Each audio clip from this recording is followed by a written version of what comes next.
Hello and welcome back to Eat the Past. In this episode, we go into the history of banh mi and how the French invasion helped shape the Vietnamese diet. It is a story of colonialism and resistance, and the efforts entire populations took to adapt. Okay, I'm gonna speed this up. For every ingredient I say, the video gets 10% faster. Pepper, sea salt, baguette, cilantro, lemon, cucumber, ginger, jalapeno, garlic, tofu, sugar, carrots, daikon radish, vinegar and rice vinegar, tamari and soy sauce. One of the key parts of the sandwich is the pickled vegetables, which you're going to want to prepare a day ahead. It's a simple recipe using the vinegars, salt, and sugar. Start chopping the cucumber into very thin slices. In 1858, French warships appeared off the coast of Da Nang. They came bearing muskets, missionaries, and the mission civilis, the so-called civilizing mission.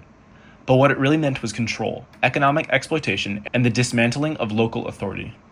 Once the cucumbers are thin, continue with the jalapeno and cut into thin strips. By 1887, France had carved out a massive colonial territory called French Indochina, a merger of Vietnam, Cambodia, and Laos. The name came from European explorers who noticed a merger of cultural influence from both India and China in the region. I'm going to be using a Tupperware container, but something larger might work better for you. You're going to peel and julienne these carrots, which is a French technique to get thin strips. The first container is filled, so I will have to use two, which we will put daikon radish in. Julienne the daikon as well. The excuse for this invasion was religion. In 1857, the Nguyen dynasty executed a Spanish Catholic bishop. France, under Napoleon III, claimed it was a threat to Christian missionaries. For the pickle solution, add equal parts rice vinegar and regular vinegar, then a cup of water, a pinch of salt, and some sugar to balance it all out. In 1859, they captured Saigon, the rice basket of southern Vietnam. And with it, they got something even more valuable: export infrastructure. Rice, rubber, raw materials, all ready to flow back into France.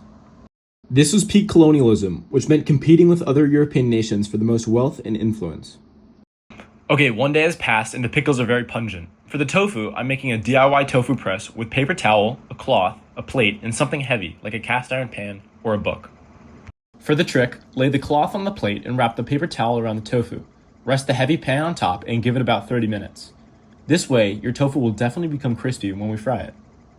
When we do fry our tofu, we're going to fry it in a mixture of ginger, pepper, garlic, soy sauce, lemon, and some neutral oil.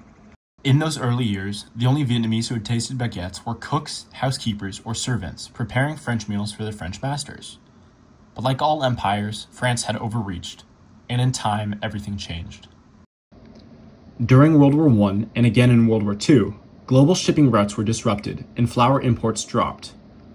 As a reaction, Vietnamese bakers began mixing wheat with local rice flour. The result was a lighter, crispier, cheaper to make baguette. To finish up, grate a clove of garlic and add your neutral oil to the mixture, and then mix. Once you think your tofu is pressed enough, you can slice it up into rectangles. By the 1920s and 30s, Vietnamese entrepreneurs began selling banh mi tay, or Western bread. It was still topped with French ingredients: butter, cheese, ham, pâté, but it was sold by Vietnamese to Vietnamese on Vietnamese streets without the French. Drizzle the mixture on the tofu and flip often.